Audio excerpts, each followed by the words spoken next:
بسم اللہ الرحمن الرحیم۔ ہر دور کے اندر اماموں کو لوگوں نے زیادہ نہیں پہچانا، مشکل لوگوں کی طرف سے تھی اس زمانے میں۔ ائمہ نے تو ساری مشکلات کو اپنے اوپر لیا، اور سید الشہداء نے تو پوری بشریت کی مشکلات کو اپنے اوپر لیا، تاکہ اس مشکلات کو لیں گے تو پوری طول انسانیت میں جتنی مشکلات ان کے اوپر آئیں گی یہ اس سے گزر پائیں گے۔ اگر یہ امام نے نہ کیا ہوتا آج آپ سے کوئی بھی مشکلات برداشت نہیں ہونی تھی۔ یہ جتنے واقعے ہوئے پورے تاریخ میں، انسانیت پہ تشیع پہ ظلم و ستم ہوا، بنی ہاشم کو دیواروں میں چنوا دیا گیا، اور ہر دور کے اندر اس کے بعد مشکلات ہوتی رہی، حتیٰ دوسری قوموں کے اوپر جو مشکلات آئیں، جنہوں نے درسگاہ امام حسین سے لی تھی وہ صبر میں رہے، کامیابی میں رہے۔ اسی لیے کہا جاتا ہے کہ امام حسین علیہ السلام بشریت کی نجات کے لیے آئے تھے۔ بشریت کی نجات ہے۔ ہمیں خود سمجھنا ہے کہ ہم اپنے وقت کے امام کو سمجھیں کہ ابھی امام ہمارے وقت کا ہم سے کیا چاہتا ہے۔ اس وقت جب خانہ کعبہ کو چھوڑا امام نے، اس امام نے، تو لوگ نہیں سمجھ پائے کہ کیا مہم ہے، کیا اہم ہے، کیا واجب ہے، سمجھ نہیں پائے، گھرے رہے۔ آج بھی یہی ہے۔ آج جب امام تو غیبت میں ہے نا، امام تو غیبت میں ہے، امام تو حاضر نہیں ہے، مگر امام کے جو نمائندے ہیں سارے، جو باعمل با بصیرت علماء ہیں، مراجع ہیں، وہ جب کوئی بات کہہ رہے ہیں آپ سے بار بار، وہ جب کچھ چیزوں کو نشاندہی کر رہے ہیں پچھلے کئی سالوں سے کہ یہ کام نہیں کرو، اس کام کو چھوڑ دو، اس کام کو ایسے کرو، مگر ہم کیا کہہ رہے ہیں؟ لو یہ بڑے عزادار آ گئے، یہ بڑے نئے لوگ آ گئے، ہمارے تو آباء و اجداد یہی کر رہے تھے۔ مشکل بات ہے نا، ظاہر ہے ہضم نہیں ہوتی ہے یہ بات۔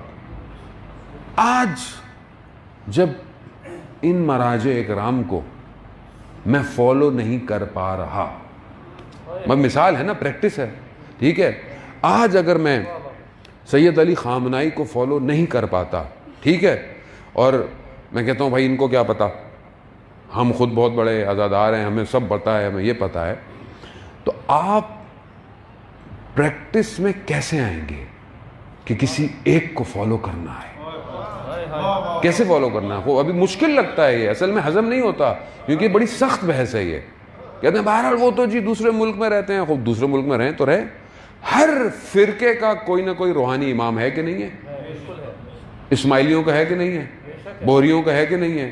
ہر فرقہ، چاہے وہ دین اسلام کے اندر بھی ہو نہ ہو، ہر کسی کا کوئی نہ کوئی تو ہے نا رہبر یا پیشوا۔ آپ کا، ہمارا پیشوا جو اصل پیشوا ہے، اصل رہنما ہے، وہ وقت کا امام ہے۔ اب جب امام حاضر نہیں ہے تو ہم ایمرجنسی سٹیٹ میں ہیں کہ نہیں ہے؟ اس ایمرجنسی سٹیٹ میں جب کوئی مریض کو لایا جائے ہاسپٹل میں، ڈاکٹر موجود نہیں ہے، تو کیا مرنے دیا جائے؟ یا وہ بیچارہ کمپاؤنڈر آ کر کچھ نہ کچھ تو دیتا ہے کہ کچھ تو اس کو بچاؤ جب تک ڈاکٹر نہیں آ رہا۔ تو عزیزان محترم، اللہم صلی علی محمد و محمد، تو کچھ تو ہو۔ اب اس عالم میں جہاں بالکل فشار ہے، پریشر ہے پورے اسلام کے اوپر، اسلام کو ٹکڑے کیا جا رہا ہے، لڑایا جا رہا ہے، مسلمانوں کو آپس میں لڑاؤ، فرقوں کو آپس میں لڑاؤ، ان کے اتحاد کو ختم کرو۔ مسلمان ملکوں میں دیکھیں نا آپ کیسے مسلمان ملکوں کے اندر جو ہے وہ بیرونی طاقتیں آ رہی ہیں، آپس میں لڑوا رہی ہیں، ادھر مارو، اس کو مارو، فلسطین کو مارو، ان کو مارو، عراق میں اترو، تو کون ہے؟ کون ہوگا آپ کو راستہ دکھائے گا؟ کس کی طرف ہم دیکھیں؟ کون ہمیں بتائے گا؟ مرتے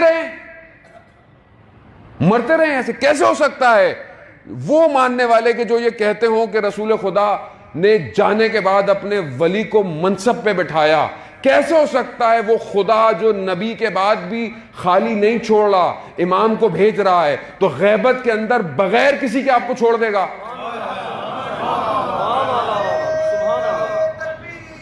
اللہ اکبر، یا رسول اللہ،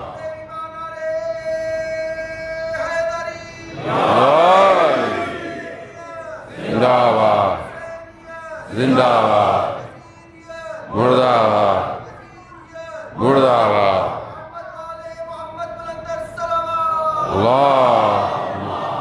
صلی علی محمد۔ عزیزان محترم کہاں جائیں، کہاں دیکھیں، کس کو دیکھیں گے آپ؟ کسی کو تو بنائیں اپنا، یہ نہیں کہتے کہ آپ خود دیکھیں، کس کو بنائیں، کس کو بنائیں؟ خادم الحرمین کو آپ اپنا لیڈر بنائیں گے، یا ملیشیا کے پریزیڈنٹ کو اپنا لیڈر بنائیں؟ کس کو بنائیں؟ مسلمان بحیثیت مسلمان سوچیں آپ۔ بڑے بڑے اہل سنت کو سمجھ میں آ گیا کون ہے اس ٹائم مسلمانوں کا لیڈر، ہماری سمجھ میں نہیں آ رہا، کیوں؟ ہمیں لڑوایا گیا اسی چکر میں۔ بھائی آپ کن کی باتوں میں آتے ہیں؟ جن کو اپنے گلی کوچوں کا نہیں پتا، آپ ان کی باتوں میں آتے ہیں؟ وہ دنیا چلا رہے ہیں مہاراج، دنیا چلا رہے ہیں، ایک جملہ بولتے ہیں بڑے بڑے کاخ ہل جاتے ہیں، ریڈ الرٹ میں رہتے ہیں۔ وہ سید دے دے کچھ مقامت والا لبنان والا ایک جملہ کہتے ہیں، ریڈ الرٹ پہ رہتی ہے دنیا۔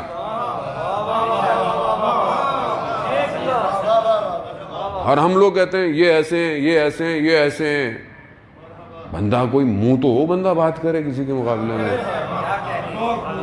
عزیزان۔ اور ہم بھی مطلب ہم بھی سن رہے ہیں خام خواہ بیٹھے ہوئے، یعنی ہم اپنے آپ کو برباد کر رہے ہیں اور کچھ نہیں کر رہے ہیں۔ نقصان جو کیا ہم نے کیا ہے۔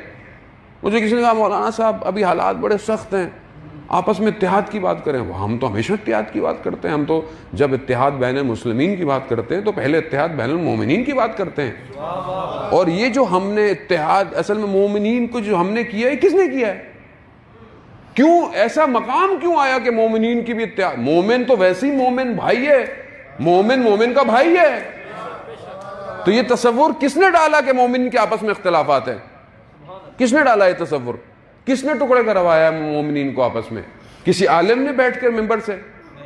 ٹھیک ہے، اگر کوئی اس لباس میں بھی آگے غلط بات کرتا ہے تو غلط کرتا ہے، اس سے کوئی فرق نہیں پڑتا۔ آپ لباس کو بھی دھوکہ مت کھائیے گا کبھی۔ میں معیار نہیں ہوں، نہ شخصیت پرست بنے، معیار اہل بیت کی تعلیم ہے۔ اگر اس معیار پہ میں بھی ہوں، بسم اللہ، میں بھی ہوں، مجھے باہر نکال دے۔ کوئی معیار نہیں ہے، صرف وہی معیار ہے جو اہل بیت نے تعلیم فرمائی ہے۔ اور اسی معیار پر اگر کوئی گفتگو کرے گا اور اسی سیرت کو اگر اپنی زندگی میں دیکھتے ہیں تو یہی مراجع ہیں جن کی زندگی وہی ہے، جن کی زبان ویسی جیسے آئمہ نے تعلیم فرمائی ہے، اسی طرح دشمن کو للکارتے ہیں، اسی طرح جو ہے وہ دین کی بات کرتے ہیں۔ زندگیاں ویسی ہیں ان لوگوں کی جیسے ان کے نوکر ہوتے تھے، جیسے ان کے خادم ہوتے تھے۔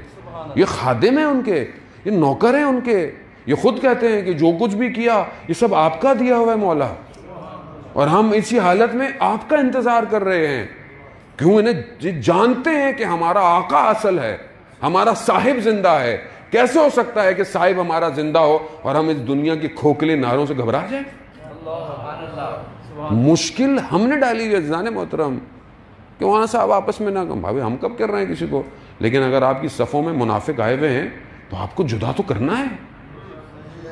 اس نہج پہ آپ کیوں آ گئے ہیں؟ گھبرا کس چیز پر ہیں آپ؟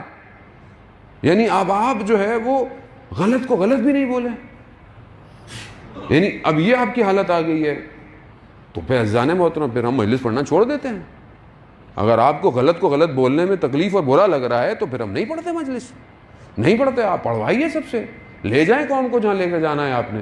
ہم تو ویسے بھی لیڈر نہیں ہیں، نہ ہم نے کبھی بولا کہ ہم لیڈر ہیں، ہم تو خط مقدم کے سپاہی ہیں کہ پہلے اگر گولی آئے تو اپنے سینے پہ کھاؤ، اگر کوئی تیر آئے تو اپنے سینے پہ کھاؤ پہلے، اور وقت کے امام کو بچاؤ۔ اور کل کو سوال نہیں کیا جائے گا امت سے کہ تم نے ہمارے پیچھے کیا کیا۔ تیار نہیں تھے، تیار کیسے ہوں گے جب آپ کو کوئی ڈائریکشن ہی نہیں مل رہی؟ آپ ایک ڈائریکشن کی طرف متوجہ ہوں۔ عزیزان محترم کئی سال ہو گئے اس قوم کو اندر سے توڑا گیا ہے۔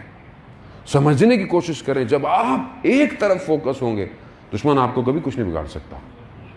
ایک متحد ہونے کی ضرورت ہے، سب کو، علماء ہوں، ذاکر ہوں، نواخواں ہوں، مرثیہ خواں ہوں، انجمنیں ہوں، ٹرسٹیں ہوں، ایک طرف متوجہ ہوں۔ یہ دشمن نے کام کیا ہے کہ آپ کو آپ کے اصل سے توڑا ہے۔ آپ کا اصل جو تھا وہ یہی تھا نا کہ جہاں سے آپ کا دین نشت لے رہا ہے، اس سے توڑا ہے آپ کو، اور توڑ کر آج اس مقام پہ لے آیا ہے کہ آپ کے سامنے یہ سارے حالات جو ہیں وہ ہو رہے ہیں۔ یہ دشمن کی پرانی سازش ہے، ڈیوائیڈ اور رول کرو ان کے اوپر، اور آپ دیکھ لیں کہ یہ کون ڈیوائیڈ کرتا ہے اور کہاں سے پیسہ آتا ہے اور کون تباہ کر رہا ہے قوم کو۔ خدا کے لیے ہم نے بہت گریہ کروا دیا اپنے وقت کے امام کو، اب اور زیادہ گریہ نہ کروائیں، اپنی ذاتوں سے باہر آئیں، اپنے نفسوں سے باہر آئیں، امام کے لیے زندہ رہیں اور امام سے دعا کریں۔ خدا، میں تو دعا کرتا ہوں مولا سے کہ مولا جو میں کہتا ہوں خدا آپ مجھے توفیق ایسی دیں، خدا کی بارگاہ سے دعا کریں میرے لیے امام زمانہ کو، میں آتا ہوں توسل کرتا ہوں کہ میں وہ کہوں جس سے آپ راضی ہوں، میں کوئی ایسی بات نہ کروں جو میری اپنی ذات کے لیے، میری شہرت کے لیے ہو، اگر ایسی بات ہو تو اس کو ختم کریں میرے پر، صرف آپ کے لیے ہو، آپ کی آمد کے لیے مقدمہ ہو، آپ کے ظہور کے لیے دلوں کی تیاریاں ہوں، ہم اسی طرف بڑھے ہیں عزیزان محترم۔ بہرحال شب جمعہ ہے، وہ خدا ہمیں توفیق دے کہ ہم کربلا پہنچیں، واقعاً اصل کربلا پہنچیں کہ جہاں اپنے وجود کو قربان کر کے پہنچنا پڑتا ہے۔